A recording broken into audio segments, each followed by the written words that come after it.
Good morning, young people. Today we're going to be talking about metric conversions, and we're going to be talking this time about the easy way. We'll be talking about other conversions and dimensional analysis in Unit 3. So we need to make sure that we understand how this works. First of all, we have this system in the metric system of prefixes, and it doesn't matter what the unit is because everything is based off this idea of a base unit. So let me turn on my laser pointer. So everything is based on this idea of a base unit that has no prefix. And it represents 10 to the 0 or 1. That's the representation. We have prefixes that are larger than 1. That's deca, hecto, kilo, mega, giga, tera. And we have prefixes that are smaller than 1. Deci, centi, milli, micro, nano, pico. This is the number soup. So you can see right here the scientific notation for that. You can also see the numbers for that. So both of those are important here, and you need to make sure that you understand what's going on there. So I'm sorry, I had a fine bar up there. So we've got these numbers. Now, having said that, we also need to think about it in a different way. So I'm going to put it, instead of going vertically, I'm going to put it horizontally. So this is the same thing, but it's horizontal. And we can have different base units. We can have a base unit of a gram. We can have base unit of meter, base unit of liter, base unit of seconds. All of these particular base units are actually the base units that we use in this class. Then we can have other base units like joules, that's temperature of or that's energy. We can have bytes, that's computer memory. We can have pascals, that's pressure. So there are different units we're going to see. These are some of the 7 most common that we see in this class, but there will be others. So just make sure that you're aware of that. All right, so if we're thinking about it, 1 terabyte, the prefix tera, you can see represents 10 to the 12th. So 1 TB is equal to 10 to the 12th bytes, which is equal to, let's see, that would be million, billion, trillion. 1 trillion bytes would be 1 terabyte. Okay, let's try another one. So the base unit there is byte. That's what we're going to. All right, here we go. We're starting with kilo. Kilo is the prefix, and 1 kilogram is equal to 10 to the 3rd grams.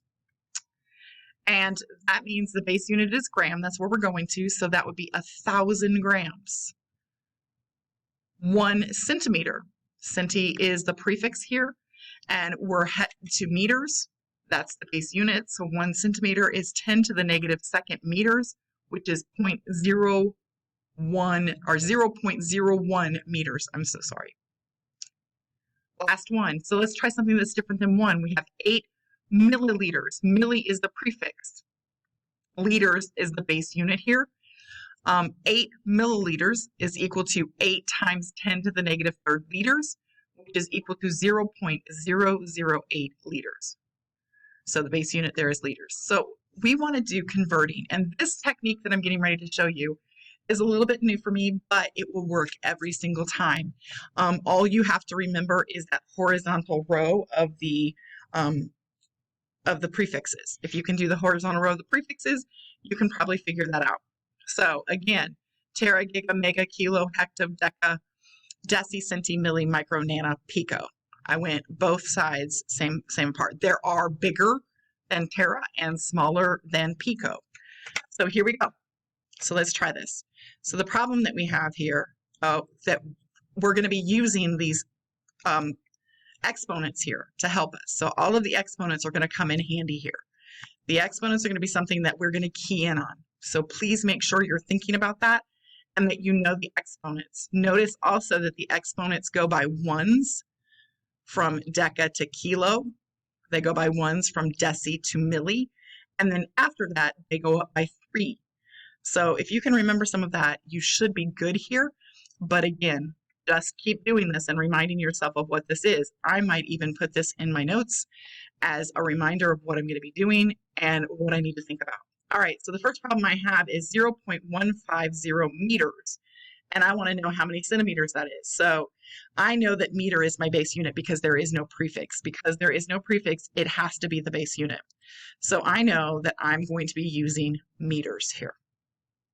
So that's where I'm going to start.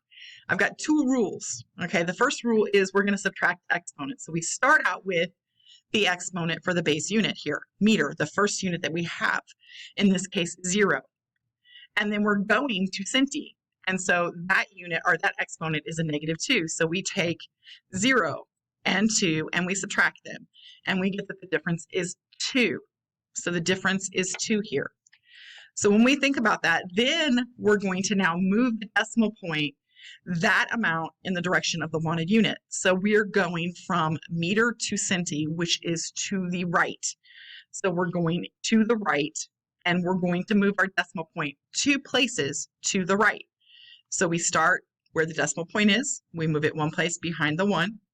We move it a 2nd place behind the 5. And our answer becomes 15.0 centimeters. So it's not hard. It's just a simple subtraction problem. And then we go from there. So let's try another one. So here we go. We have 0.150 kilometers to centimeters. A little bit different. I'm not starting with a base unit. I'm starting with kilometers. So I'm starting with 3, 10 to the 3rd. And I'm going to centi, which is 10 to the -2nd. So I'm going to subtract. 3 minus a -2, that's a difference of 5.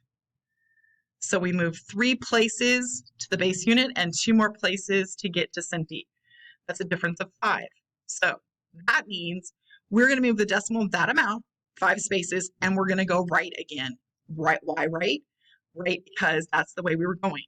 Kilo is higher than centi, so we're going to move it right. If we were going the other way, we'd move it left. All right, so here we go. So here's 1, 2, 3. Now we've run out of numbers, but we still have to move 4, 5. And where we have those empty spaces, we have to add zeros. So our answer becomes 15,000 centimeters, 15,000 centimeters. And notice there is not a decimal point at the end because those last 2 zeros are not significant. So we don't have the decimal point there. All right, here we go again. We have 384.0 milligrams, and I want to know how many decigrams that is. So now I know my base unit is gram. So I know that I'm working with grams. I know that I'm going to start with milli, which is -3. And I'm going to go to deci, which is -1. And again, 3 and -1 minus 1 minus 3 is 2. The difference is 2. So I'm going to move 2 places, but this time I'm going left. So it's whatever direction you're going in. You move that number of places. Okay, so 3.84, I move 1, 2 places. So I get an answer of, 3.840 decigrams. Sorry about that. That messed up. I'm hoping it'll be good for the rest of it. All right, 3.840 decigrams is the answer. All right, here we go. So we have a base unit of liter. And we're starting off with the base unit. So we're starting at liter. That's 0. We're going to megaliter. Big M, capital M. You got to make sure if it's capitalized, it's something different than if it's lowercase. So please make sure that you have lowers and uppers right. Notice the liter here is a capital L. Sometimes you will see it as a cursive lowercase l, but always capital L if you're typing. All right, so here we go. So we do the difference. 0 and 6, that's a difference of 6. But we're going a difference of 6 to the left. So we are going to be moving the decimal place 6 places to the left. So we start where the decimal point is. There's 1, 2, 3, 4, 5, 6. So the decimal point is going to go right here. Decimal point is going to go right here, and these empty spots are going to get zeros. So we have to add zeros where those empty spots are. So the decimal point is going to go right here. So our answer becomes 0.0084320 megaliters. So it's not hard, but you have to make sure that you're thinking about it and you're doing it.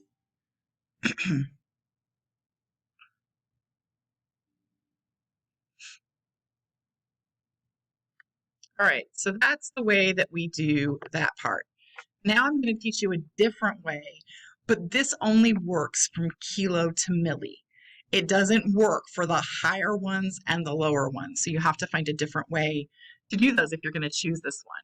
Now, I do have to say in this class, we do stick with kilo and milli most, but it doesn't mean we won't have to go higher or lower at times. All right, so again, we start off with the same thing. We're starting off at the same base point. We still have the same different prefixes, same base units. Everything is the same. But now what I do is I use a mnemonic device. Now my mnemonic device is in purple here. Kings have dungeons under dark castle moats or beneath. Whether you're saying base unit or unit, it doesn't really matter. So kings have dungeons beneath dark castle moats. That's fine. Kings have dungeons under dark castle moats. It doesn't really matter. Another one that I know that I've seen before in blue here is King Henry died unexpectedly drinking chocolate milk or died by drinking chocolate milk. Either one works. It just helps you remember the order of those prefixes, and that gives you a basis of understanding. So here we go. Problem number 5. We have 1,000 meters, and I want to know how many kilometers. So again, I'm starting with my base unit of meter. That's where I'm going to start, starting with my base unit. I'm going to move to the left, and I'm going to move 1, 2, 3 places. So I'm going to do that with my decimal point. I go 1, 2, 3 places. So I know that my answer is 1.000 kilometers. And yes, the 3 zeros have to be included because they are significant because there's a decimal point in the number ahead. All right, not hard. If you can remember the sentences, you should be good. So here we go. 4.5 kilograms. 4.5 kilograms. And I want to know how many grams. So I'm at kilo. I want to go to the base unit. So I'm going to the right. 1, 2, 3 spaces. Sorry about that. So I'm going to go 1, 2, 3 spaces to the right. So that means I'm going to end up with 4,500 grams. 4,500 grams. Sorry about that. The didn't work there. All right, here we go. Next one is 521 milligrams to decagrams. Decagram, big D, deca. So I'm going from milli to deca. That means I am going to the left. I'm going 1, 2, 3, 4 places to the left. So I do the same thing. 1, 2, 3, 4 places to the left.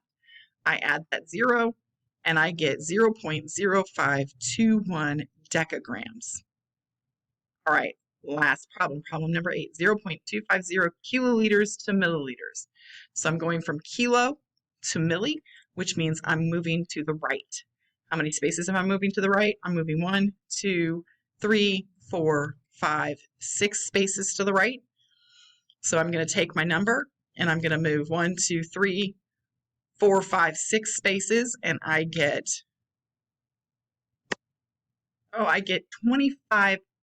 250,000 milliliters. 250,000 milliliters, okay?